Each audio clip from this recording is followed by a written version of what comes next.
Okay, we will start our post-race press conference with the driver of the number 20 GameStop Transformers Toyota, and that's Christopher Bell. Christopher obviously did not end the way you wanted it to. Maybe just take us through the race, especially those last 20 or so laps. Yeah, ultimately just wasn't fast enough tonight. It's disappointing to end our season like that, but really proud of everyone at Joe Gibbs Racing and everyone on this Team 20 group. They work really hard to bring really fast race cars to the track every single week, and winning 7 races is something that I'm super proud of and super thankful for, and wouldn't trade the world for. So excited to get back and do it again in February. Okay, if you have questions for Christopher, please raise your hand. We'll get you a mic. Just over here with Jacob.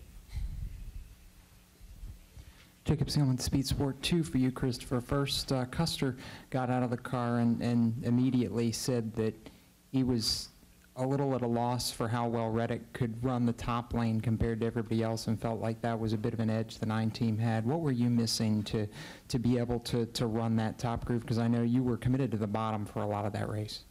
Yeah, just for whatever reason, I didn't have the rear grip to run the top. Every time I went up there, I would almost spin out. So I don't know, it's disappointing, and it was really frustrating, especially the first half of the race, watching those guys drive away from me running the top, and I felt like I could get better if I moved up there, but even whenever I was up there, I wasn't any good, so it didn't really matter. Yeah, I was good on the bottom for moments, and we had glimpses of hope, but we just weren't fast enough. I know you said before the race you're glad you got another year with these guys, and you just said a minute ago you're ready to get back at it at Daytona, but you ready to get after it next week at Turkey Night? Yeah, I'm really thankful that I get to go dirt racing next week. Any other questions for Christopher? Go to Holly up here in the front.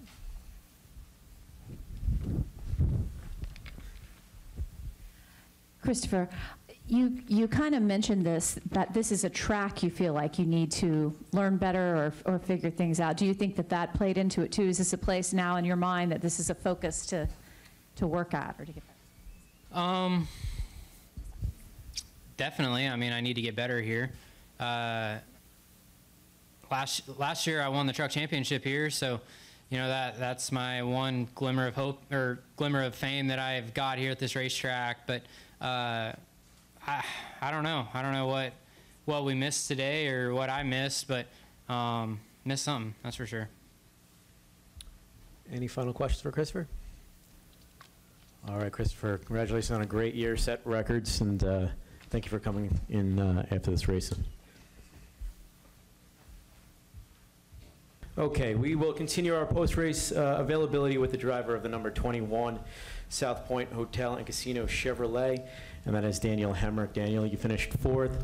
Was running in the top 5 most of the race. I know this is not the press conference you wanted to do tonight, but take us through the night, and thanks for being here. Yeah, first off, thank you.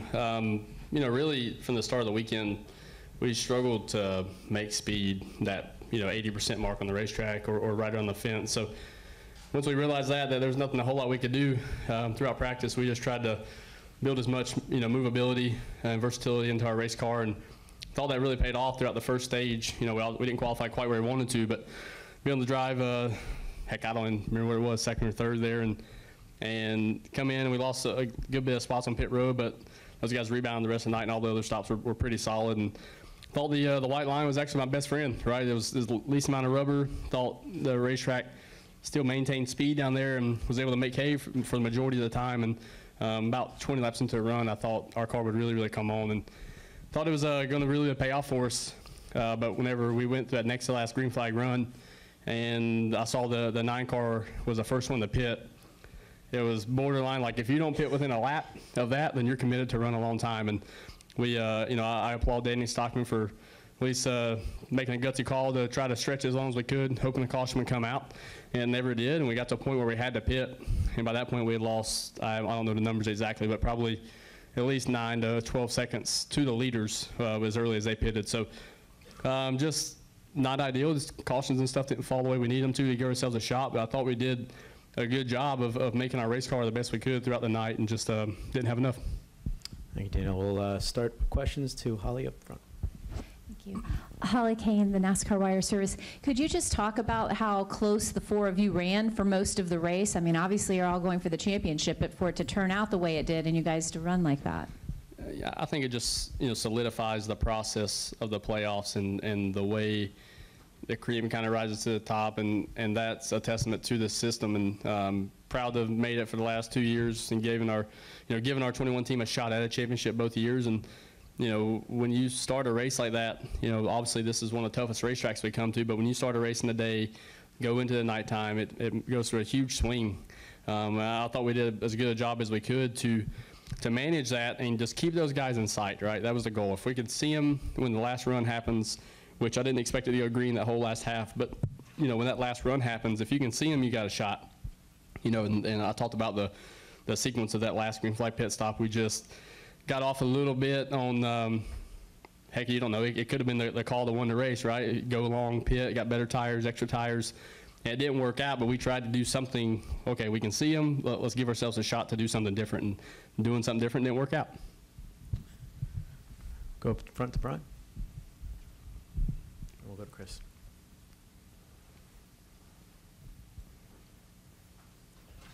Brian Eberly, Motorsports Tribune. Daniel, how long will it take you to kind of put tonight behind you and then get focused in what you do during the offseason to kind of get ready to get in that number 31 Cup car?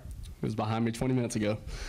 I'm happy to know what's on the horizon for me, and because knowing what was ahead of me, I was able to 100% focus on the task at hand over the course of the last couple weeks in the playoffs, and it wasn't a lack of effort on anybody's part of why we didn't obtain the goal that we set out to do 33 races ago. But proud of how far this race team has come, how far this organization has come on the Xfinity side of things, and to know that myself and my group of guys have been a huge part of getting it to where it's at. Obviously, congratulations to Reddick and those guys. He's coming over to be a teammate on our Xfinity program next year. I'm excited to work with him again since it's our first time back together since our Keselowski days. And I promise, I told him before the race tonight, I said, man, these race cars are getting way better, so enjoy them. You're going to get to reap the benefits of it, and I look for him to be able to do something very similar next year. Chris?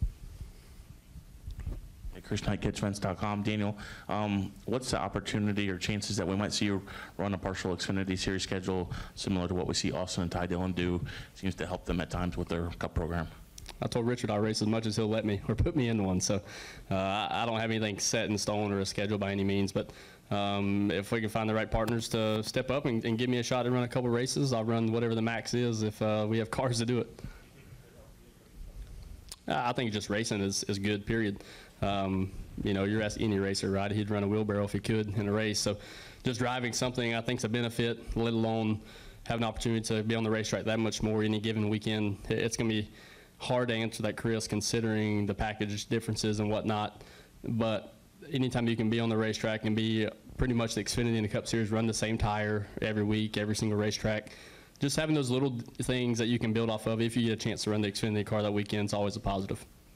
Thank you. Any final questions for Dale? Holly? Yeah, go ahead.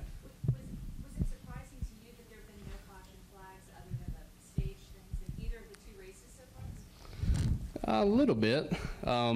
What's interesting is with this racetrack and the surface and the tire and the way it all shakes out, from the beginning of the run till probably 10 laps into the run and obviously to the end of a run, the mid-corner speed comes down so much. I mean, you're only running 135 mile an hour, 140 at times.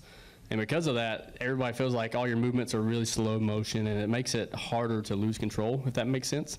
You're not having erratic motions at 185 mile an hour like a Texas or somewhere where you see a lot of accidents. So I think that attests to a lot of it. There's a lot of give and take. Obviously, Wayne Alton does a great job of, in the drivers' meetings and our pre-event meetings, telling everybody, Wayne being our series director, telling everybody like they know what's at hand. So you see guys give it the championship for a little more room, and because of that, I think that translates throughout the whole field, throughout all three series. So I think that's to attest for why it's been that way. And at the end of the day, I think the biggest thing though is that corner speed and how low it gets.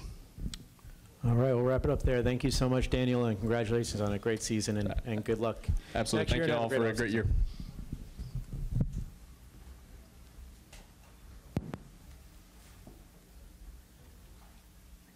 All right.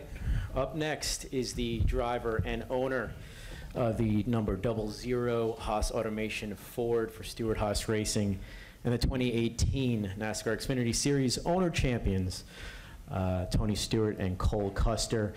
Cole, let's start with you. I know obviously it's got to be a little bit disappointing, but you did get to raise a trophy today, and huge season from you and a great race.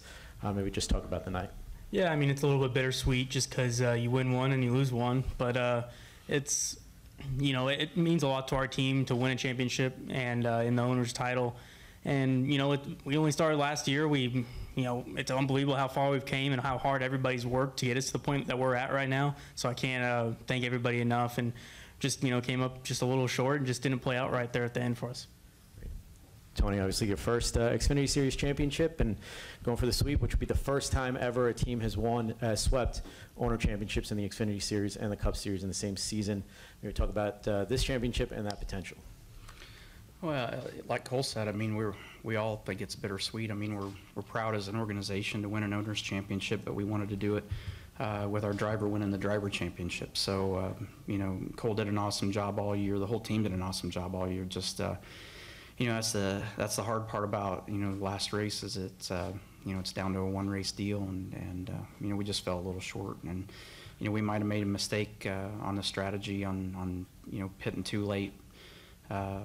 You know, but like Cole said, I mean, he got to his bumper there, and I thought we were going to be in good shape there, and then just the balance shifted on him. So, you know, we just you take the lump, and you know, at the same time, like I said, we're excited about the championship on the owner's side, but you know, the goal was to win Cole a driver championship, and you know, we would get ours that way as well. So, you know, we'll just come back next year and you know, try again and try to get him one, and you know, but excited that we were able to get Ford their first one for the weekend here, and hopefully get another one for them tomorrow for sure. But excited about our Xfinity program, like Cole said. I mean, such a short amount of time to have A cars and you know, B personnel that can put these cars up front each week, and excited about having a second full-time car next year. So you know, to have more resources for Cole and you know, another young driver in the car, we're pretty excited about the program. So you know, it's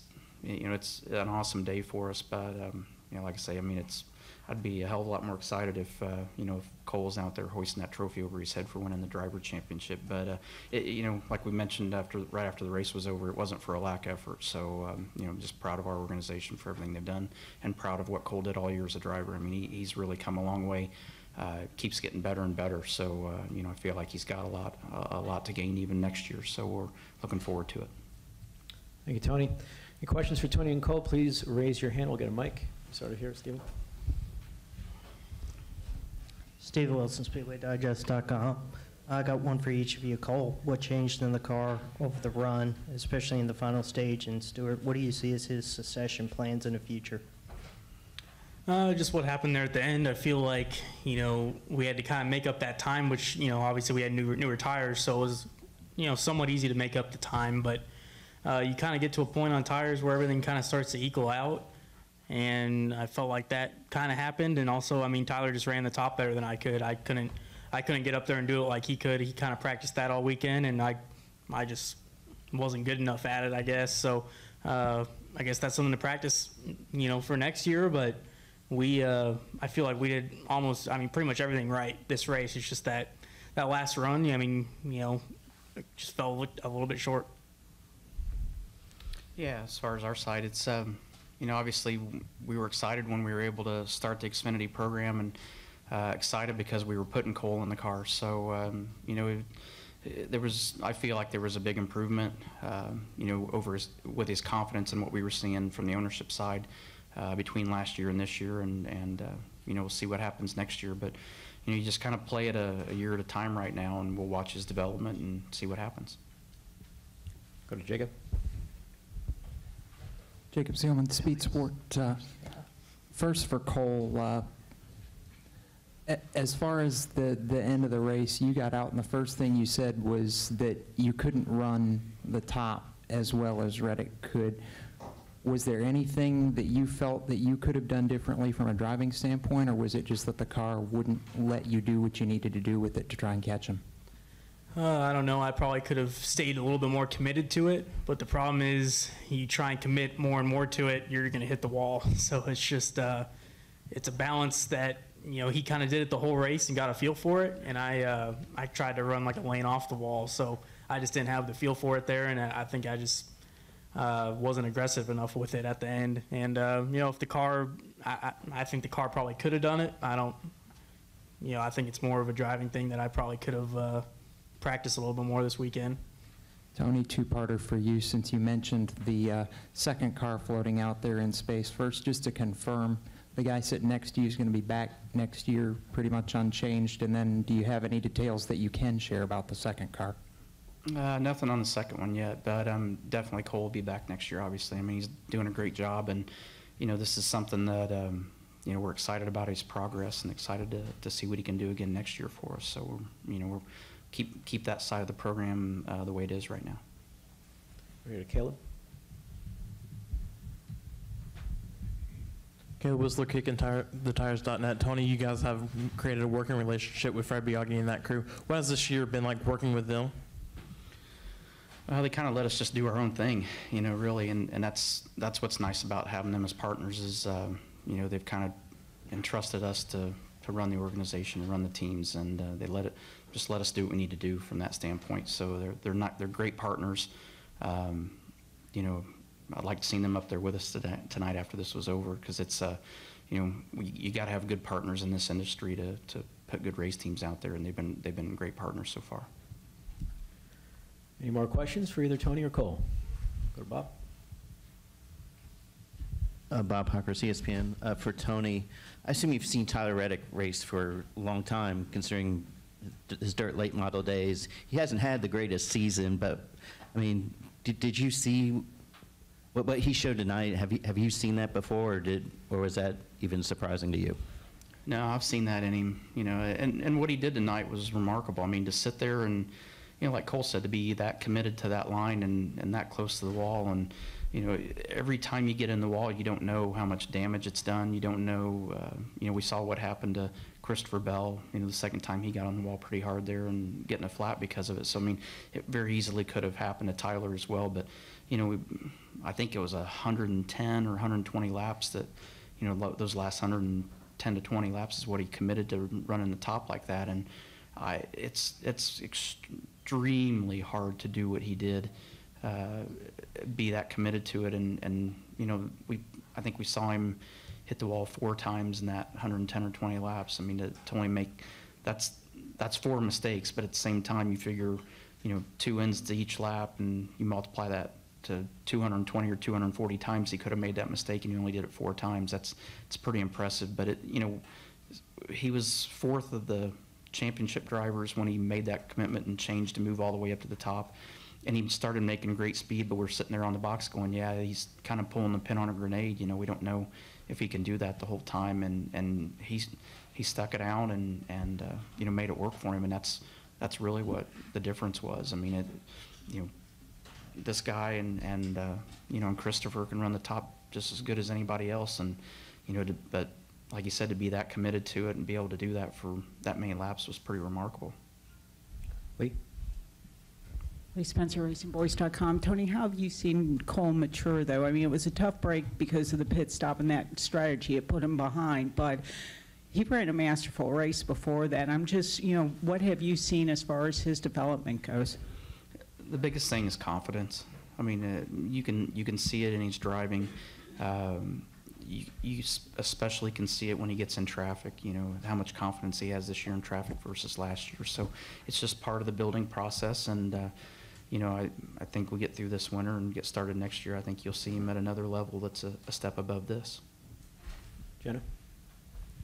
Dan Gelston, the Associated Press. Tony, as far as tomorrow, how do you feel about JGR's decision to give the pit stall, take the pit stall from Denny and give it to Kyle, and how it might affect the race? It's a smart decision. I mean, if we were in the same position, I would hope we'd be smart enough to do the same thing. So I mean, I've already seen all the drama and people complaining either way. I mean, everybody here, these 4 teams are here to win a championship, and if your organization can help you do that and give you every tool available to get that done, you're stupid to not do it. So I'm behind what JGR did 100%. I mean, you have to do that. You have to put yourself in the best position to win the race and win the championship. So, you know, they made a very, very smart decision. We'll go Chris and then wrap it up with Holly. Chris Knight, catchfence.com. Cole, is it possible that after the pit stop you just raced too hard and burned off your tires, that you didn't have anything to challenge Reddick at the end, or was it just he changed his line and your car wouldn't go there? A little bit. You know, I had to race John Hunter a little bit.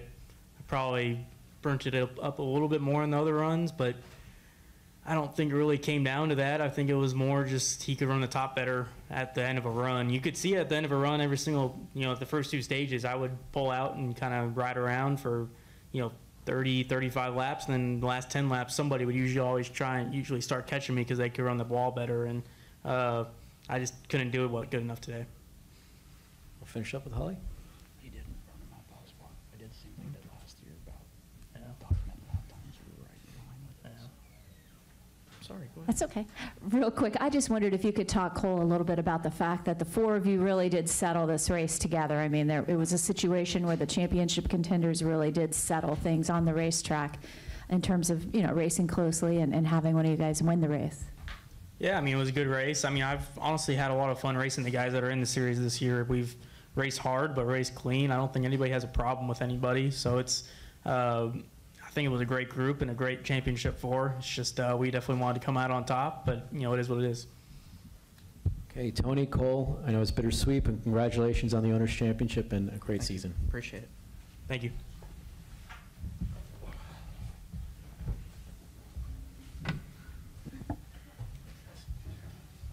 Okay, we will start our champion driver press conference and open it up with the owner of the number 9 BurgerFi Chevrolet for Junior Motorsports, and that is Dale Earnhardt Jr. Dale, your third championship in the last 5 years, back-to-back. Maybe talk about this one in comparison to the other two. You know, it's hard to compare them really, but I sit there, I don't know if I watched the races as intently as I did tonight. And I could see what Dave Elenz was trying to do with his strategy. And I think that the reason why I was able to do that was because being in the booth and listening to Steve. I remember the first time I saw a cycle under green at Chicago, I almost had to pick my jaw off the floor. I couldn't keep up with everything that was happening and who was doing what and what guys were on what strategy because there's so many different things happening. And as we've gone through the season, it's gotten a little easier to understand what guys are trying to do and how they're trying to get an advantage on each other. And at a place like this where there's so much fall off, I felt like that if Dave could, you know, we were catching the 00. Tyler was doing an amazing job running them guys down. And if we get to pit road first, with the fall off on these tires, we'll cycle in front of that 00, and I thought for sure that once Dave came to pit road, that would bring the 00 the next lap, but they decided to stay out there. And every lap that they were out there just was adding to our advantage as we were out there on them sticker tires. Just real smart move by Dave. He knew his car had the long run speed. We weren't firing off real fast, but Tyler was doing an awesome job on the long run. So if they did run us down, which they did to a point, I thought that Tyler would be fast enough on the back end of the run to hold that position, make it really hard at least for Custer to get by. I don't know if Custer's car was quite as good as he had expected to be on that final run, but Tyler, you know, Tyler ran an incredible line, perfect, perfection up against that fence. When you run that fence as close as he runs it, as close as, you know, you got to run it that close to get everything out of it, to get the speed out of it. He knows that. You're going to hit it when you run that close, and he knows that. He said as much before we got here. He said, I'm going to run the wall, I'm going to hit it, we're going to keep running the wall. And near the end of the race, I thought, well, if he's smart, he'll know that he's got to stay off the fence these last 25 laps.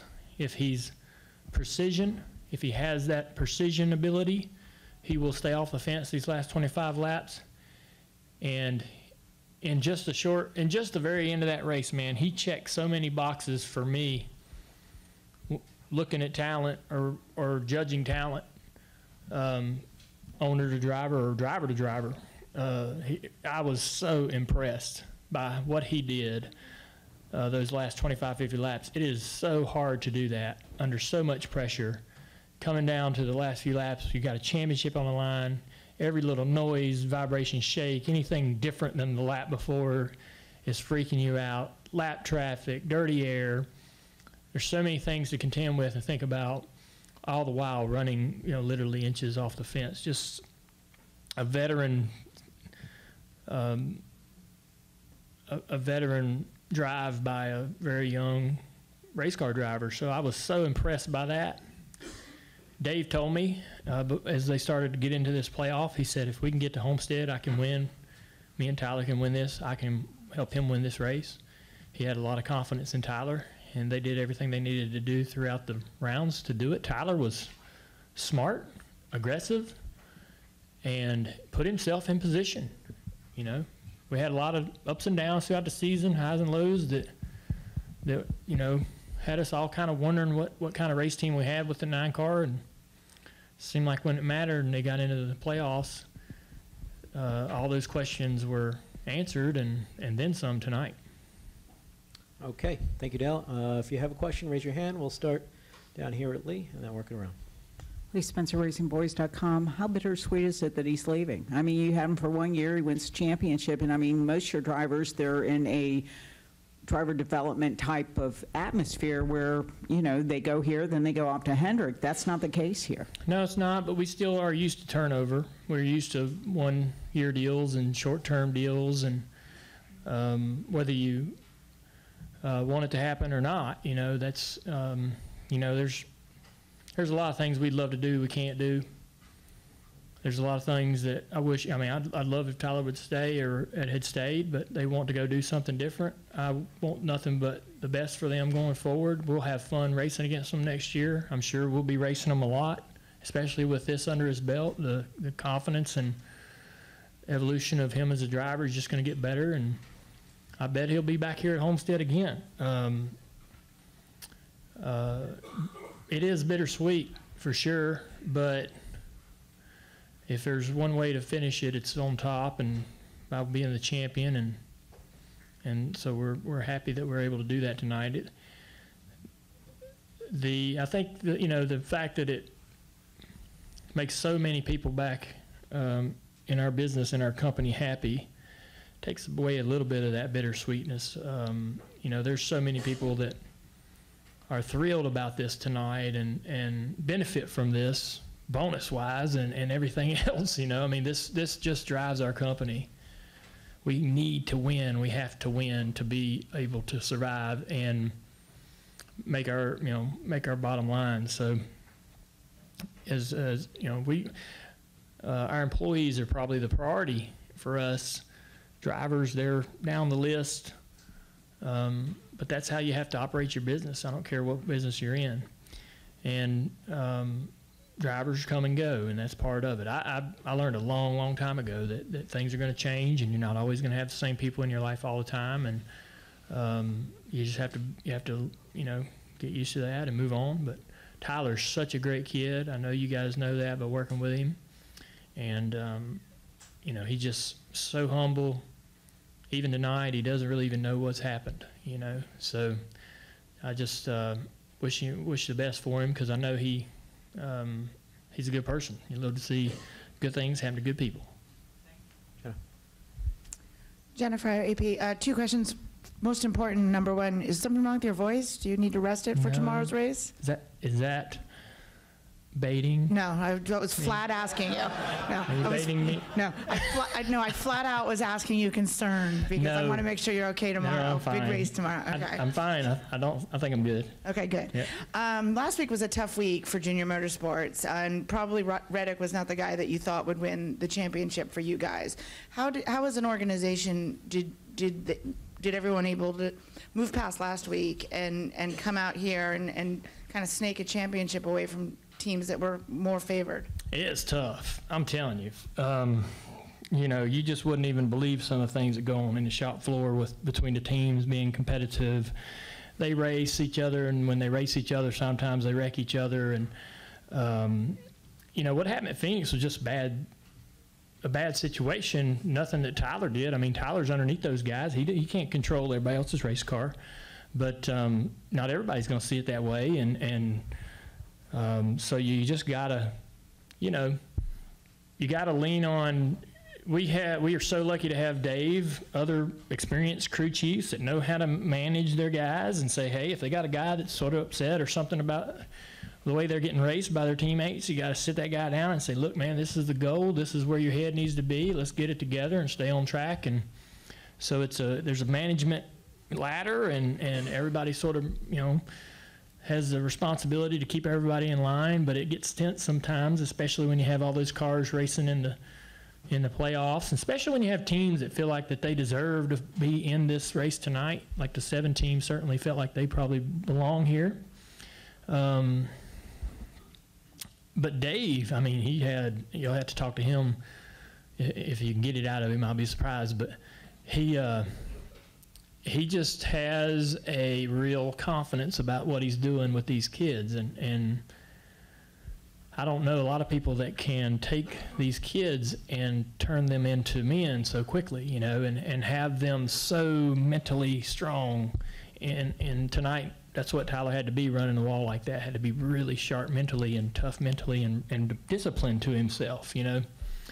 And so Dave has a way of getting these guys to think that way, understand what they need to do. They don't want to disappoint Dave. I listened to Tyler talk about that on the stage tonight. He's like, when I'd get in the fence, I knew Dave was getting mad. And, you know, and I knew I had to back it down. And so Dave gets in their head, you know, and he's coaching them the whole way. He coaches them all year long. It's really impressive what Dave has become. And so I guess when it comes to keeping the team together, keeping everybody focused, keeping the company focused, it comes to management and the people in those particular roles doing a great job. Here to Bob as well.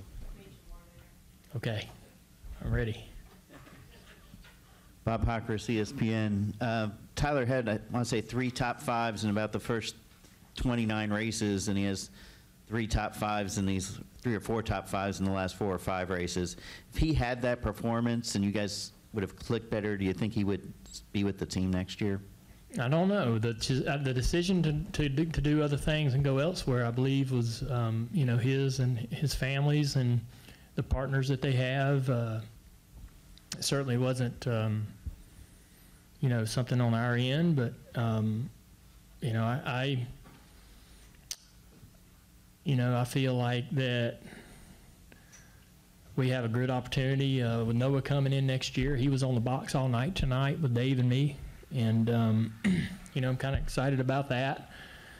I'd love to work with Tyler again another year, but you know, we're not going to get the chance to do that. And he's going into a program that's very successful and around people that I know and trust and love, and so he's going to be in a great situation. So that makes it a little bit easier. Go over here to the left. Steve Schweitzer, the Lasco Press. Dale, you're in the lead, 20 laps to go. Having experienced it both ways, which is more stressful, sitting in the driver's seat or sitting on the top of the pit box? That's tough. You know, I think, you know, driving the car, you're in control. When I'm on the pit box, you don't have control of nothing. And so that's probably tougher, sitting up there and just wondering what's going to happen, if something might take you out of it or a caution might come late, because we didn't have the early run speed. So I was afraid if we had a late yellow, the 00 was going to beat us on just pure speed out of the gate, because he was awesome on early runs of all those tires he had. But yeah, you just sit up there and wait. I don't, you know, it's weird. You don't have control of nothing. You don't do nothing. I don't contribute anything to the night. You just kind of stand there and hope your car wins. It's helpless. Go over here to Chris and Jacob. Chris Knight, catchfence.com. Dale, Noah Gragson was also competing for a championship last night. I was just wondering if you watched how he raced and how he progressed, and you know, his focus last night just seemed characteristic a little bit for him, as much as he struggled throughout the year to close the deal. But and how do you feel like he raced and what he can do and bring to junior motorsports next season? He's super young, super impressionable, has a lot to learn, asks a lot of questions. I've had a chance to talk to him and chat with him, and he's inquisitive, and Dave will have another good challenge on his hands to try to mold him into the guy he needs by the end of the season. That's the great thing about this playoff system, is that you really just got to get in. You know, it's awesome that, you know, you can get a bunch of playoff points and stage points and all that stuff, but obviously, you know, that stuff's not critical. It's helpful. But so if they stumble and have some issues, they'll just have to learn from those mistakes. And I believe that he's going to be paired with a guy that can help him do that. Our relationship with HMS and the opportunity it provides us to be able to have guys like Dave and Kevin Meandrin and Jason Burdett come to our organization and be part of our team is every bit of the reason why we're as competitive as we are. Those guys are the reason why our cars are fast and why our drivers seem to get smarter and better as the season goes on, and they seem to give those guys the confidence and the calmness they need behind the wheel. We got great spotters that we use from HMS as well, pit crews, so motors, so all that stuff from HMS just builds a ton of confidence in our program and our organization. And we just got to tell our drivers that, you know, we're going to give them the equipment to succeed, and they just, you know, they don't have to get over their head driving the cars, and everything will be fine. Over here, Jacob.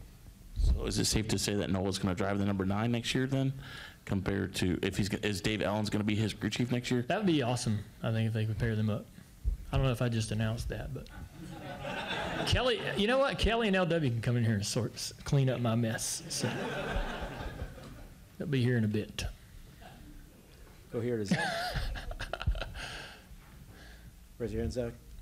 Go up here in the front. Zach Tanzuetti, KickingTheTires.net. Off-topic question, but you on the Joe Rogan Experience podcast last week. Big podcast. I know Rutledge Wood was on it a couple years ago. We spoke very highly of the experience. Now in your media realm of your career, I mean, how much did you really take from that experience with Joe?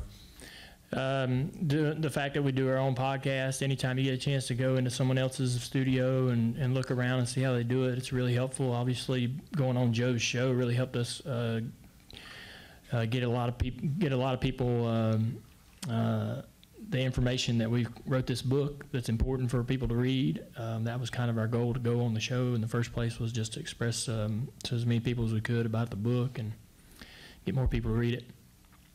And but you know, it was very conversational, very fun, very relaxing, and Joe was great. It was a lot more people listened to that show than I even realized. You know, I knew it was popular, but just the feedback from it was great. So big plus for us to go out there and do that. And again, yeah, you just watch. We are always trying to do better with our own podcasts. Like, we got so many. There's things about it that I don't like, that I don't even know I don't like. You know, the physicality of the room and the way the room's set up and where we're sitting and how we're sitting and what mics we're using and all that stuff. And you just gotta. It's great to be able to go to those other places and see how they do it. And so. It was very helpful. They were able to spit those videos out too for Instagram and so forth while the show's happening. So that was great to be able to go back and tell Matthew Dillner that he can do that quicker than 24 hours. So he did not like to hear that. You got going on comic hour? No. Okay, we are also joined. I think I'm gonna leave. They said that I had some messes to clean up. What's that mean? I'll let them ask you. No, I'll miss it. Okay, I'll stick around. We're also joined by the crew chief of the championship-winning number 9 car, Dave Elenz, and the co-owner, Kelley Earnhardt Miller. Let's start with you, Kelley. Do you want to start cleaning up his mess, or talking about the back-to-back championship? I couldn't even guess what the mess is to clean up, so let's just move on. It's not bad. I'm teasing. Three championships in the last 5 years, all of them with rookie drivers. Maybe start there. Gosh. I mean, it's just pretty phenomenal. You know, I think Dave's got a good way to work with those guys, and he's won 2 of those championships, right? Mm-hmm. And, you know, these young guys, they're just hungry. And you saw Tyler tonight just put it out there, and I think that, you know, that's what our company's built on, and winning races and championships with these guys to move on up to the next series is what Junior Motorsports was built for and what we started the race team for. So it's pretty awesome to be able to sit here as a 3-time champion with the rookies. That's awesome. Dave, I know this was a big strategy race, especially that last round of green flag pit stops.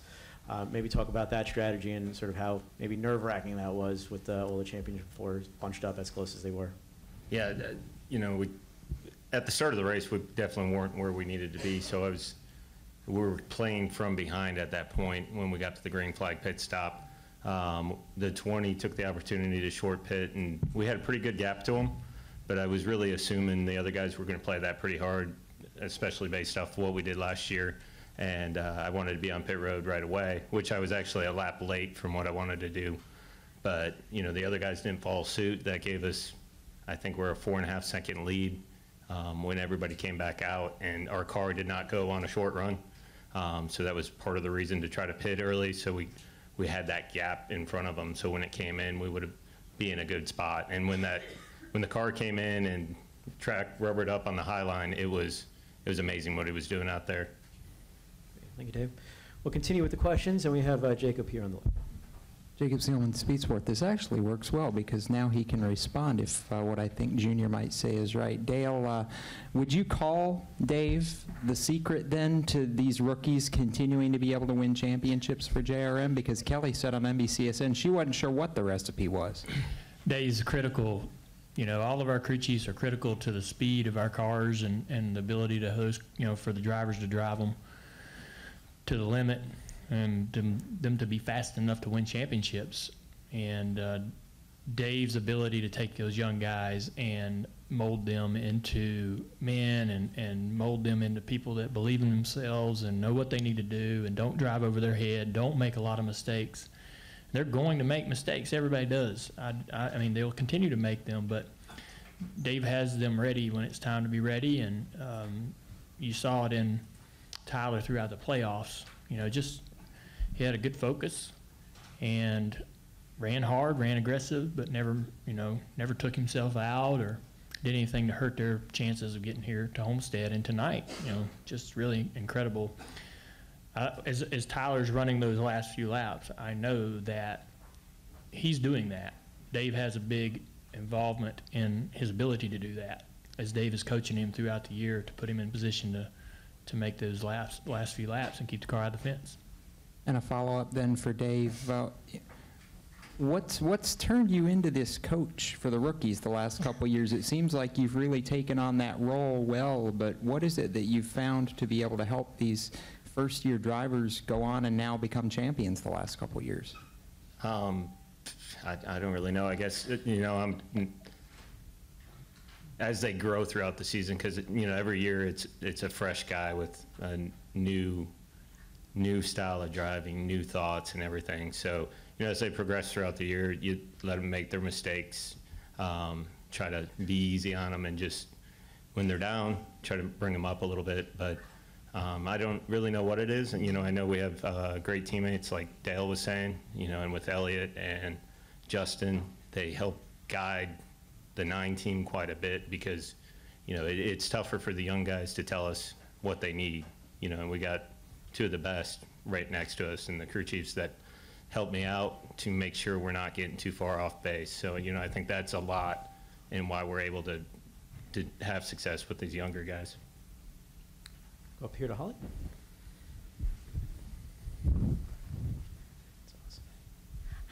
Holly Kane, the NASCAR Wire Service. This is for Dale or Kelley. Is there any sort of extra satisfaction or maybe a wider smile for Tyler to win this? Because I think with the other 2 rookies that you won it, people kind of thought they were the favorites going into the race. And this year you could argue, Christopher Bell had all those wins and things like that. And I don't know that Tyler received all the pre-race publicity that some of the other guys. So is there a little bit of extra joy, I guess? There's joy. There's joy. I'm certainly happy for Tyler. He does, like I said, he doesn't know what he's done. And maybe he won't for a little while. He told me on the stage that he's still waiting for the race to end, and so he really doesn't know what's happened yet. But the first thing that I could think about when we cross the finish line is all our employees, and Kelley talks to me about it all the time. When I want to do X and we got to do Y because of our employees. The employees are the first thing we have to think about, and that's the way we make all our decisions, is what's best for that giant group of people. And so when we do things like this, I think about how happy they are and how we're going to all celebrate this throughout the off season and enjoy. Enjoy all that work that went into it. Enjoy the payoff of all the work that went into it. Over here. Justin Malillo, the Racing Experts. Dale. Hello. I can hear you. Dale, how do these successes in running your own team differ or compare to your own successes when they were from you being in race car? And are they any more special now that you're out of race car? I think this is special because I know that this is special because I'm watching everyone else do it. Like Kelley, Kelley's the hands-on every day, all the time with the business. Dave is hands-on with the drivers. Crew chiefs are all hands-on with I'm sitting there and just watch them do this, and that's what's so fun for me is that when you're a driver, you're part of the team, you're responsible for your role, and you screw it up sometimes, and maybe you're the weak link one day, and with this, I just get to sit there and watch them make it go, and when it succeeds, it's just it's awesome. I mean, I'm watching Dave create his future as a Cup crew chief, and just like Kevin Mandarin. Kevin Mandarin was our lead engineer, came down, worked there for a while. Now he's going up to be a crew chief, and I feel he'll succeed. Greg Ives came down, worked for us for a while. Brad Keselowski, all those people that have came through our company and went back out and took off. It's just fun watching that happen. Go to the right to David. Davey Siegel with Front Stretch. I assume. Congratulations, all three. I was wondering if you could talk a little bit about the conversation that you had with Elliott Sadler after you celebrated with Tyler. I know that obviously been friends for a long time and now having worked for Hey. Yeah, I was going to get a seat made because I wanted to run the icebreaker at Myrtle Beach in the late model race, but I don't think my wife's going to let me do it. So I think Elliott races. That's what we were talking about. Test. The LW back there. Elliott's like, man, let's run some late model races next year. I'm like, yeah, I'm probably not going to get to. So I'm going to have a car ready if you want to drive it, but it needs to be in the first half of the season so I can go with. I'm just so, we were such, we did so much running around and having fun together when we were young in the Xfinity series and the Cup series early years and all that. We raised hell and partied, and everywhere we went, we looked for each other and hanging out. And so the friendship's been there for so long. We never thought we'd work together or race together. I mean, how would that happen? Here we are. And when Elliott came in, he was coming off some down years. People would tell me, you got a wild one on your hands. He was not wild at all from the moment we've had him. He's been calm. He's been a model employee. He has always held our company up, lifted our company up. supported our partners, did anything and everything we asked him to do. He was A+, first class, all the time. Every time he was talking and speaking in front of a camera or microphone, representing us, he was first class. And I remember when the funniest thing, he came into the bus. I don't remember where we were, man, but we were talking. We weren't racing together yet. And he said, we got to talk about my crew chief. Who's my crew chief going to be? And I said, I got this guy, Kevin Mander. And he's like, I don't know who he is.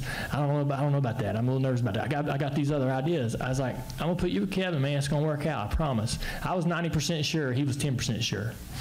And they became great friends. I'm so happy and proud of that because he tells me now that I was right, which feels good every time he says it. And he was able to just have fun, racing with us, and he had nothing to worry about, job security, anything like that. He could just enjoy racing his car. And now he's ready to, go do whatever he wants to do with his family. And so I'm happy with him, but we'll probably run some damn late model races, have some fun. Hey, Bob, I think the mics might be down, so if you want to just shout out your questions. I think the mics are down, so just. This is for, I think Dave would probably be best person to answer this. Can a cup guy do what Tyler did, or is it the composite body that allows you to hit the ball like that? Yeah. No, they wouldn't be able to hit it that many times with the Cup car. The bodies we have are really strong. They're held together front and back pretty solid. So as long as you don't smack it with the corner of the body, you're pretty much good to go. You can hit it flat on the wall all day long. Just don't hit the corner of it, which was better for him because he was so close to the wall he couldn't hit the corner. Go here. Kelley. Steve Sweitz, Alaska Press. Kelley, after hearing what Dale just said about Elliott, can you speak to what the loss of his leadership and example is going to be to the team on a daily basis around the garage? Yeah, I mean, I'm sure that, he's a veteran and he's done this so long, and I know he's, wrapped his arms around people like William and Tyler to help teach them, but and we'll miss that. And he's, like Dale said, he's extremely positive about our company, and I think that really helps those employees that I love so much that Dale talked about, just to when they hear the drivers and talking about how much they appreciate them and how much work that they put into it. It really goes a long ways internally within the company. So he was really a champion for everybody there. But we have, Justin is the same caliber kind of guy, and I think that he'll lead well in that same role. And Michael, we're slowly pulling Michael out of his shell. He's just such a shy individual, and I think we've in the last several weeks just been really working hard with him and trying to lift him up and give him the confidence that he needs. He put on some great laps out there tonight and was really competitive with the other cars and the laps that they were running. So, he's a great guy for that. And having Noah come in, them two will certainly give Noah the support that I think Elliott's done in the past. And, so I think we'll be all right. But it'll be missed because he was a champion for the whole company. And when he got in front of an opportunity to say how much fun he was having and what he was doing with Junior Motorsports, it really went a long ways. Kelley? Kelley, CrandallRacer.com. For Kelley, when we did the podcast over the summer, you laughed when I asked you about each of the drivers, what they bring to the organization. You said, well, Tyler's young and he just wants to know when the next concert is. So as Elliott's out there being a leader and Justin's winning races, were you seeing Tyler develop into what we've seen the second half of the season, or has this kind of come out of nowhere? Well, I don't know if I can speak to that. Dave really spends the greatest amount of time with Tyler. I see him here and there, and we get to have conversations every now and then about different things, appearances, or if he's rolling through, but he spends a lot of his time down with Dave. But I have seen, I've seen Tyler mature. I think, when he came into the company, obviously he didn't know any of us and what he was getting into, and we were learning him. And I think the relationship, like Dave talked about earlier, just working and progressing throughout the year to learn who they are and try to just focus on those strengths where he can come in and help them focus and mature. And I think that's what won Tyler tonight. I mean, they were constantly tonight on the radio just talking to him, you've got this. It's in your hands now. He's in the lead. Earl, I mean, he's a saint. Just every single lap, focus, keeping him focused where he needs to be. And so, yeah, we've seen him mature. I'm sure he still likes to go to concerts, though. Go in the back. Back here, John Haverland, ESPN Albuquerque. For either Kelley or Dale, you guys have won several drivers' championships now, but you're yet to win an owner's championship in this series. So is that like a goal, or like maybe like a bucket list kind of thing you have for the organization? We'd certainly love to do that. We turned around on the stage tonight and was like, who did win the owner's championship? Right. We didn't know who won it, but Dave mentioned on stage that he's hoping that we're going to be able to get that next year. So yeah. we're definitely, that'd be nice. It's certainly just amazing to be able to accomplish what we accomplished. Okay, any final questions for our championship winning team? We'll wrap it up here with Lee.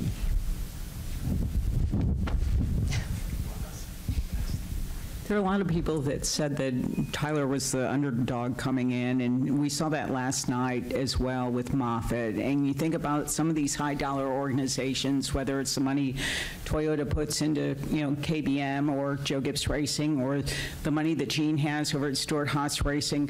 Is it becoming increasingly tough to compete? I mean, you guys pulled it off tonight, but is it getting harder to compete against that level of financial spending? Well, I think, Dave, you may want to take this one, but I think that, from the standpoint of what you guys want to do to race cars, but, I know we want to win a lot of races, and I think, we put ourselves in a position to be there when it counts, and we've done that multiple times,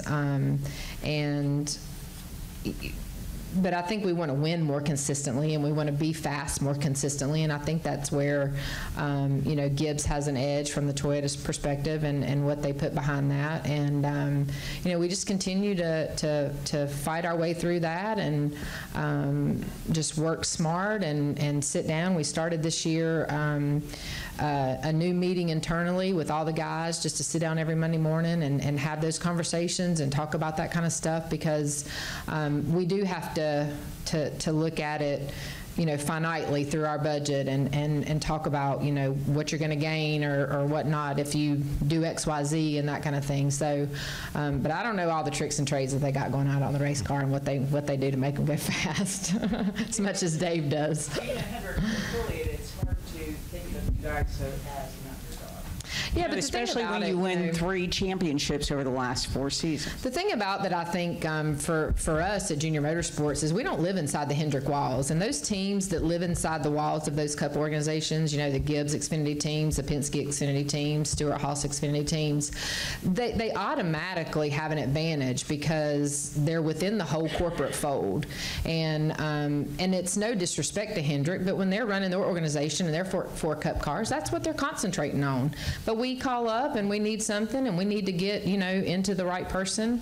We know the right people to get in touch with and what we need, and they support us in so many ways, from our chassis and parts and the engines and all the different things that they do. But I think within any time you're running a business, we have a production company that's across town. They don't work like we do at Junior Motorsports because they're not in our building, So I think any time that you're inside that fold and you're able to lay that all out to company-wide, it's a much greater advantage. And I think that's why we're different at Junior Motorsports. And I consider us kind of a standalone team in that realm. We're buying, the chassis that Hemric puts together and the engines that put together. We're not involved in what that looks like and how that works. We're just pretty kind of a customer. And then from the engineering and sim, we obviously work really closely on their platforms and with Chevrolet and all that they've got going on. So I do think we're a little bit different, but we just work hard and smart, don't we? Yeah. We work hard. So we have one more here, Chris. Yeah, Chris Knight, catchfence.com. Kelley, Dale hinted or predicted. Oh, yeah, somebody's going to ask it. I've been waiting. Dale hinted or predicted or said that Dave Elenz was going to work with Noah Gregson next year as crew chief. I was just wondering. Oh, shucks. Yeah, I think that's how it's going to happen. I mean, I'm pretty sure that's going to happen. Is there anybody in here that says we're not supposed to talk about that? I guess since me and Dale are in charge, we can say it, right? Yeah, I mean, I think that only makes sense. Kevin moving up, and you know, we're still working on our 4th car, but the 3 cars that we have in place, we've got 3 crew chiefs in-house, and seems like that would make the most sense. You have to be one at a time. No, Bob, I do not. Okay, any final questions for Dale, Kelley, or Dave? All right. Gang, congratulations on the championship. I see the champ coming. Oh, cool. And thanks for Where is he? I can't see him.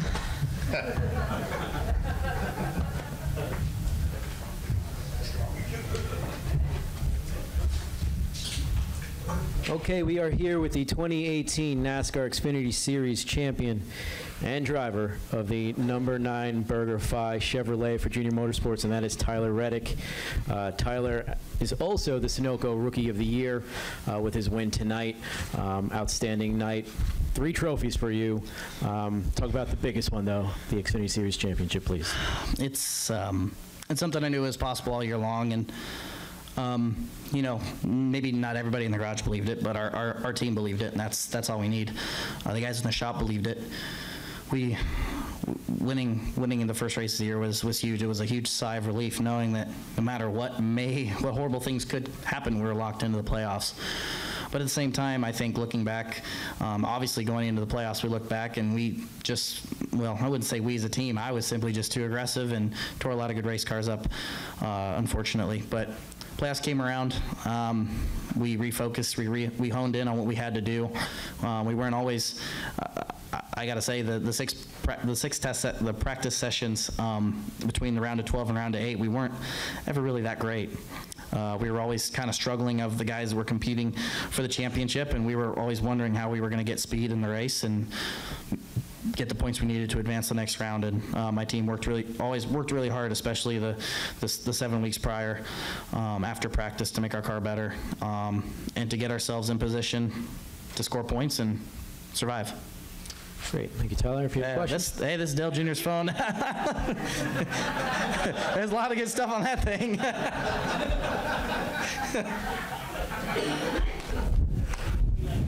We'll start with Kelley for Tyler, and then go to Reed.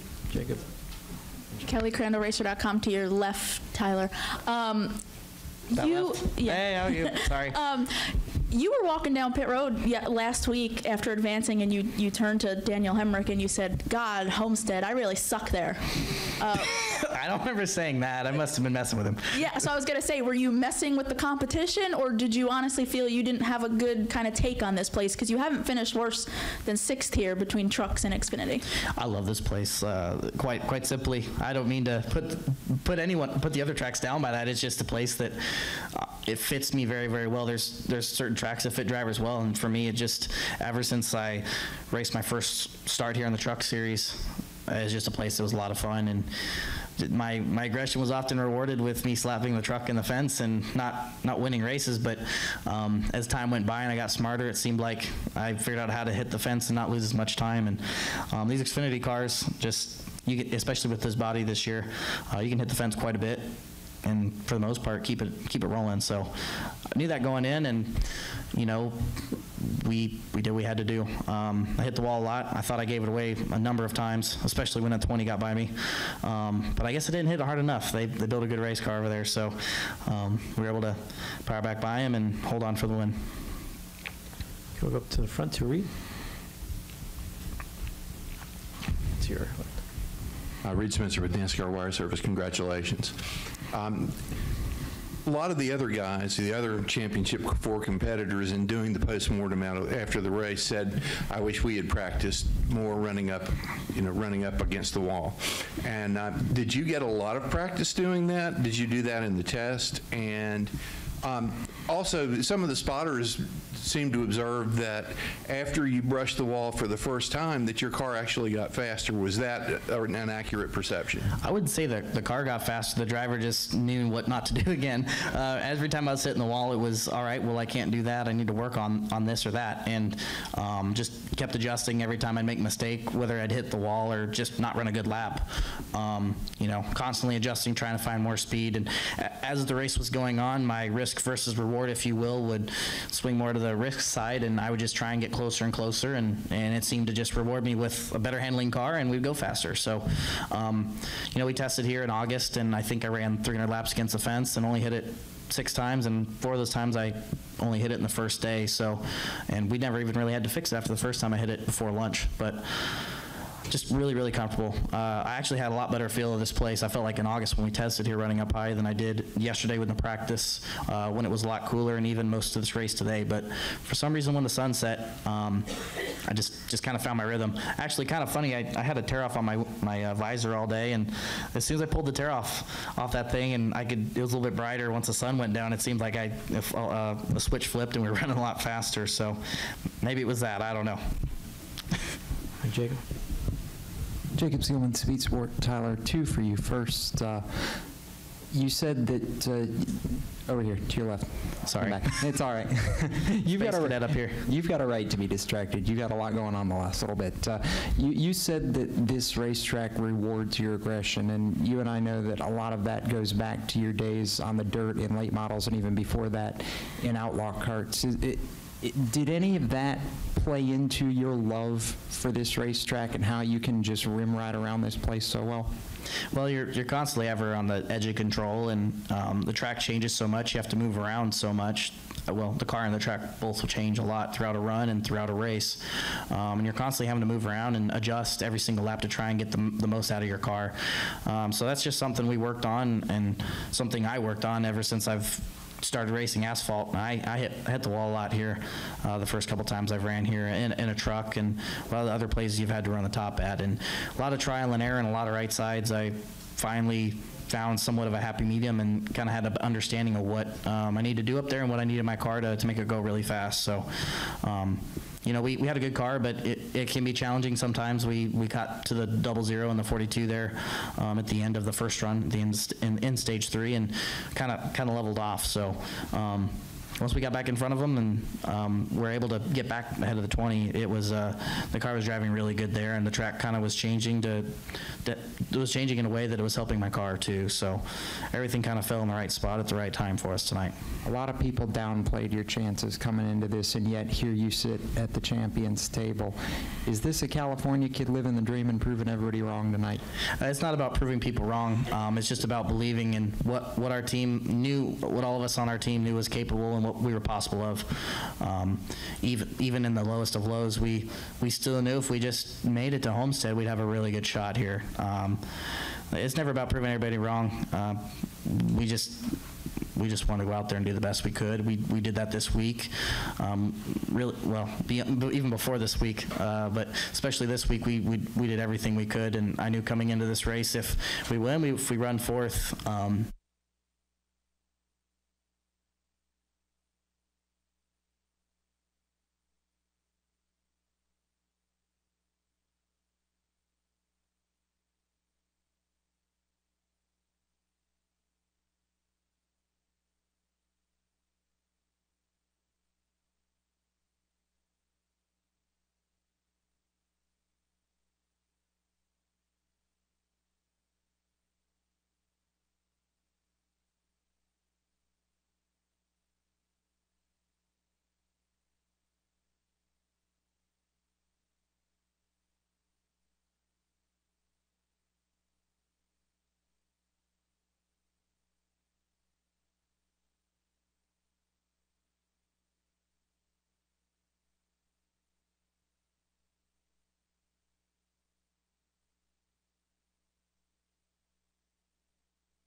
seemed to work fairly well. Just, I don't know what it is about it, but I took to it pretty well. But yeah, I'm sure there's something there because me and Kyle grew up racing each other out in California. So I would say that something about the Outlaw carts I ran and some of the open wheel stuff in some way just translates somehow into a feel for the cushion. Or well, on dirt you have a feel for a cushion, and if you jump it, most times in an open wheel car it's big, or in a late model you are either ripping your nose off or your side. So just that feel for the edge of either grip or wrecking. So granted, we're going a lot faster in these cars, but it seemed to have translated over. And finally, you said, I picked a real good time to get my life together and decide to win another race. Were you just speaking in generalization?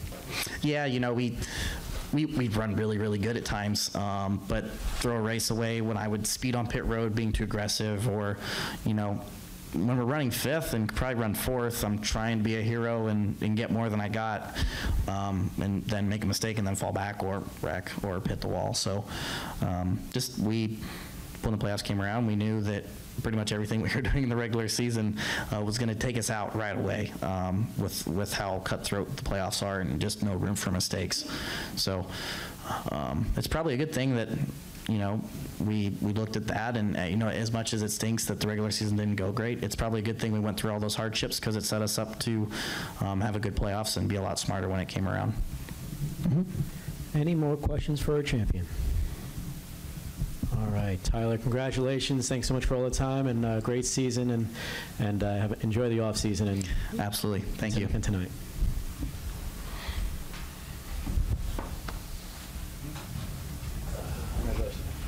Okay, we are here with the 2018 NASCAR Xfinity Series champion and driver of the number 9 BurgerFi Chevrolet for Junior Motorsports, and that is Tyler Reddick. Tyler is also the Sunoco Rookie of the Year with his win tonight. Outstanding night. 3 trophies for you. Talk about the biggest one, though, the Xfinity Series championship, please. It's something I knew was possible all year long, and you know, maybe not everybody in the garage believed it, but our team believed it, and that's all we need. The guys in the shop believed it. Winning in the first race of the year was huge. It was a huge sigh of relief knowing that no matter what horrible things could happen, we were locked into the playoffs.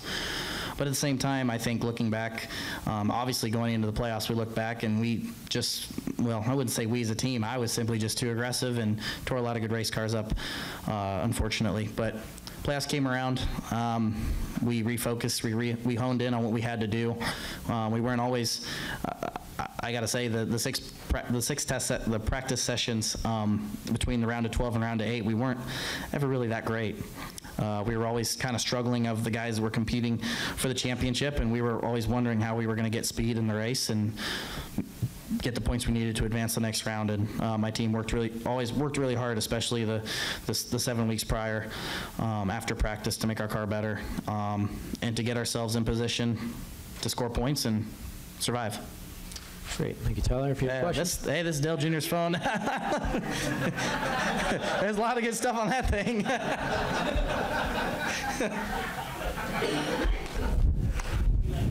We'll start with Kelley for Tyler, and then go to Reed. Jacob. KelleyCrandallRacer.com to your left, Tyler. Yeah. Hey, how are you? Sorry. You were walking down pit road last week after advancing, and you turned to Daniel Hemric and you said, "God, Homestead, I really suck there." I don't remember saying that. I must have been messing with him. Yeah, so I was going to say, were you messing with the competition, or did you honestly feel you didn't have a good kind of take on this place? Because you haven't finished worse than 6th here between trucks and Xfinity. I love this place. Quite simply, I don't mean to put the other tracks down by that. It's just a place that it fits me very, very well. There's certain tracks that fit drivers well, and for me, it just, ever since I raced my first start here in the truck series, it's just a place that was a lot of fun, and my aggression was often rewarded with me slapping the truck in the fence and not winning races. But as time went by and I got smarter, it seemed like I figured out how to hit the fence and not lose as much time. And these Xfinity cars, you get, especially with this body this year, you can hit the fence quite a bit, and for the most part keep it rolling. So I knew that going in, and you know, we did what we had to do. I hit the wall a lot. I thought I gave it away a number of times, especially when that 20 got by me. But I guess I didn't hit it hard enough. They built a good race car over there, so we were able to power back by him and hold on for the win. Go up to the front to Reed. It's your Reed Spencer with NASCAR Wire Service. Congratulations. A lot of the other guys, the other Championship 4 competitors, in doing the postmortem after the race, said, "I wish we had practiced more running up against the wall." And did you get a lot of practice doing that? Did you do that in the test? And also, some of the spotters seem to observe that after you brushed the wall for the first time, that your car actually got faster. Was that an accurate perception? I wouldn't say that the car got faster. The driver just knew what not to do again. Every time I was hitting the wall, it was, all right, well, I can't do that. I need to work on this or that. And just kept adjusting every time I'd make a mistake, whether I'd hit the wall or just not run a good lap.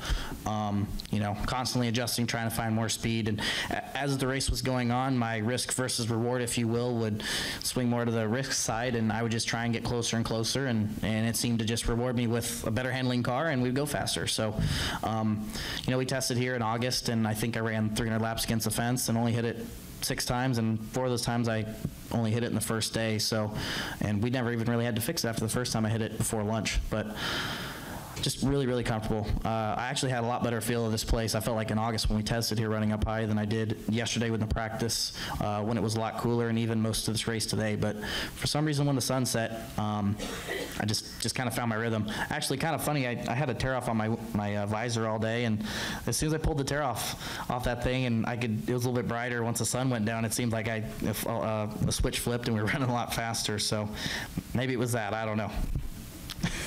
Jacob? Jacob Seelman, Speed Sport. Tyler, 2 for you. First, you said that over here to your left. Sorry, back. It's all right. You've got that up here. You've got a right to be distracted. You've got a lot going on the last little bit. You said that this racetrack rewards your aggression, and you and I know that a lot of that goes back to your days on the dirt in late models, and even before that in outlaw karts. Did any of that play into your love for this racetrack and how you can just rim right around this place so well? Well, you're constantly ever on the edge of control, and the track changes so much. You have to move around so much. Well, the car and the track both will change a lot throughout a run and throughout a race. And you're constantly having to move around and adjust every single lap to try and get the most out of your car. So that's just something we worked on, and something I worked on ever since I've started racing asphalt. And I hit the wall a lot here the first couple times I've ran here in a truck, and a lot of the other places you've had to run the top at. And a lot of trial and error and a lot of right sides. I finally found somewhat of a happy medium and kind of had an understanding of what I need to do up there and what I need in my car to make it go really fast. So we had a good car, but it can be challenging sometimes. We got to the 00 and the 42 there at the end of the first run, in stage 3, and kind of leveled off. So once we got back in front of them and were able to get back ahead of the 20, it was the car was driving really good there, and the track kind of was changing in a way that it was helping my car too. So everything kind of fell in the right spot at the right time for us tonight. A lot of people downplayed your chances coming into this, and yet here you sit at the champions table. Is this a California kid living the dream and proving everybody wrong tonight? It's not about proving people wrong. It's just about believing in what our team knew, what all of us on our team knew was capable and what we were possible of. Even in the lowest of lows, we still knew if we just made it to Homestead, we'd have a really good shot here. It's never about proving everybody wrong. We just wanted to go out there and do the best we could. We did that this week, really well, even before this week, but especially this week, we did everything we could. And I knew coming into this race, if we win, if we run 4th, I'm okay with whatever the outcome is, because I know that myself, Dave, and everybody on our team put the best effort we had possible. And if it was going to be good enough to win the championship, great. If not, we were going to leave there. We were going to leave here tonight, knowing that we did everything we could to win a championship, but it was good enough. We'll go to John Bollinger. Back here, John Heverlin, ESPN Albuquerque. You just won the championship, and you already have your plans solidified for next year. But do you think at any point during the off season you're gonna think about, oh, maybe I'm good enough to run a few cup races, maybe something like what Childress did with Hemric, where they ran like 2 races this year? Well, I'm still just trying to celebrate what just happened. There's fortunately plenty of time in the off season for any kind of stuff like that. But we'll just see what the future holds. Winning a championship always can help in that regard, and in opportunities at the next level. But for now, we're just soaking in the victory, not only the victory of winning tonight, but winning the championship with everyone a part of this team. We'll have plenty of time to think about the future after that. Bob Knockers, ESPN. You had about 4 or 5 top 6 finishes up until about 4 weeks ago, and 4 consecutive top 6 finishes here. Are you surprised? Where did that come from? Believe it or not, it's been there all year. Our speed has been there at times, but we've wrecked really early in the race. We put ourselves behind early on in races, but we have had races where we're not great, and other teams have had those too. I did a really good job in the regular season of taking what would have been a top 5 day and absolutely ruining it very early on. And if you had finishes like you had the last 4 weeks, do you think that would have impacted your decision at all going to RCR? It's hard to say. There's a lot of there's potential. They're a cup team, and hopefully one day in the future might be able to make a start there. We'll see. But it's just one of those things. It's more or less business than anything. But I've enjoyed my time at Junior Motorsports a lot. It's been a blast. It's been a rough road at times, and I know I've given a lot of people that are on my team more gray hairs than they've ever had. But I told them if we can just get to Homestead, that it'd be worth every ounce of stress, and they believe that. We all believe that, and it's got us here sitting tonight. Very good.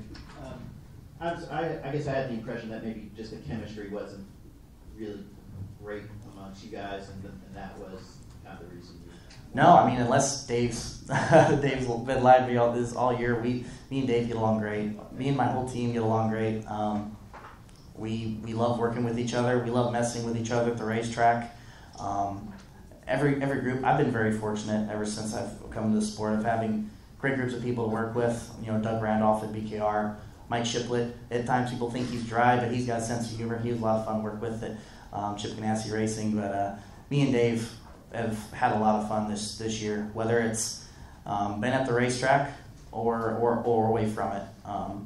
It's been a lot of fun getting to know him, working with him. And obviously that friendship's going to carry on. I've already been giving him trouble about next year and telling him how much grief I'm going to give him. So it's just part of it. The chemistry was there. It was more or less the driver needed to put his head on straight, and we did that in the playoffs, and here we are sitting here a champion. Sure. Jerry Gordon, here. You just walked through some of the stuff of your career. Are you on the right trajectory for what you thought your career would be at this point in your life? I mean, we've seen you in different rides and moving on. How happy are you with how it's progressed? Obviously, with the championship tonight, that's great. But at this level, where do you want to be next? Well, next year it's already out in the open what we're going to do. So I'm excited to see what that holds. It's obviously we're going to have the same goal, but of what took place tonight. But it's going to be more about being more consistent and me growing and being a better driver. And next year it's just it'll be another good opportunity to work on that and become a better person and a better driver all around. So I'm excited to see what the future holds. I didn't really know how it was going to go. When I made my first start in the K&N series for Ken Schrader, I just thought it was going to be a one-off race, and we'd see how it would go, and that'd be that. But by some odd chance, the top seemed to work okay at Rockingham and in the K&N car, and ended up winning the race. And it just kind of it's sprung all this stuff into action going to BKR, and that's brought me here. So I didn't know what the path was going to be like, and I'm just thankful to be sitting here a champion. Above all else. And I don't know if Dale parties like he used to. He used to be pretty good at it. So what's this celebration going to be like for you? I don't know. We'll see. He's saying no. We're just going to have a great time. Just let it soak in. It's going to take a couple days, I think, for Dave told me, he said, hey man, it took me like a week for it to soak in. So I'm sure as time goes by and you're sitting at home and the season's come to a close and you're looking at that trophy every morning you get up or go to bed, it'll start to soak in. It's a nice feeling. Thank you. Steve Somerset, Alaska Press. Tyler, I assume you were updated on the fact that your lead was growing over the closing laps. Be honest now. When did you first think, man, I got this thing? I never said it because I didn't ask you if you said it. I asked you, when did you first think? Think it? The first time I thought it was literally when I was crossing the line taking the white flag, because I know how races can be. Just when you think you've got it done is right when you don't, and then you put yourself in a bad spot. So, yeah, I was driving like I didn't think I had it won either. I was hitting the wall even when we had a good lead, but definitely the last 5 laps I was just trying to be smart and not make mistakes. But when we finally took the white flag, I knew that, well, the next flag ends this, so we were going to win the race. So it was surreal. It was stressful ever from the moment we took the lead on that last run to the race end, just waiting for a caution or something to happen. And that entire run I had in my mind. I hit the wall really hard right after Christopher passed me. I was just waiting for a tire to come apart or something, but composite body has been good to me, and I've been really bad to hit. I've tore it up a lot in a few cars, but we're champions because of it. SpencerRacingBoys.com. You left home when you were 12 years old. When you think about that, a lot of kids go racing at 12. You left home. Left everything behind and came east. What have you learned over that time? And just as a follow-up, what were you thinking when you took that picture? I don't really remember a lot about that picture, but it's funny. My grandmother is in the background, just terrified. She's like, that can't be my grandson. Well, I used to have long hair. I still to this day have an interesting taste in clothes, whatever else it may be, but, that's just who I am. And I wish I could still have the long hair, but, I had it long enough when I was dirt racing. So, it was a good time. Most people don't get to race as much as I did growing up, and it all paid off. It's got us sitting here, and just really thankful for every opportunity to hit the racetrack. It's all paid off, and it's put us in the spot here tonight. Did running dirt kind of lead you to, because Larson runs the top everywhere. Is that just kind of the style that you came with, from running dirt for, as long as you did it? Yeah, I wouldn't have ever thought that I didn't think coming into NASCAR was something I was going to be good at, because I didn't like hitting the wall. Even in dirt racing, because most of the time I'd have to fix it, so I didn't like repairing the car, but it seemed to work fairly well. I don't know what it is about it, but I took to it pretty well. But I'm sure there's something there, because me and Kyle grew up racing each other out in California, so I would say that something about the Outlaw karts I ran and some of the open wheel stuff in some way just translates somehow into a feel for the cushion. On dirt you have a feel for a cushion, and if you jump it, most times in an open wheel car it's big, or in a late model you are either ripping your nose off or your side. So just that feel for the edge of either grip or wrecking. So granted, we're going a lot faster in these cars, but it seemed to have translated over. And finally, you said, I picked a real good time to get my life together and decide to win another race. Were you just speaking in generalization? Yeah, we'd run really, really good at times, but throw a race away when I would speed on pit road being too aggressive, or, when we're running fifth and probably run fourth, I'm trying to be a hero and get more than I got, and then make a mistake and then fall back or wreck or hit the wall. So when the playoffs came around, we knew that pretty much everything we were doing in the regular season was going to take us out right away with how cutthroat the playoffs are and just no room for mistakes. So it's probably a good thing that, we looked at that, and as much as it stinks that the regular season didn't go great, it's probably a good thing we went through all those hardships, because it set us up to have a good playoffs and be a lot smarter when it came around. Mm-hmm. Any more questions for our champion? All right, Tyler, congratulations. Thanks so much for all the time, and great season, and enjoy the off season. And absolutely. Thank you. Tonight.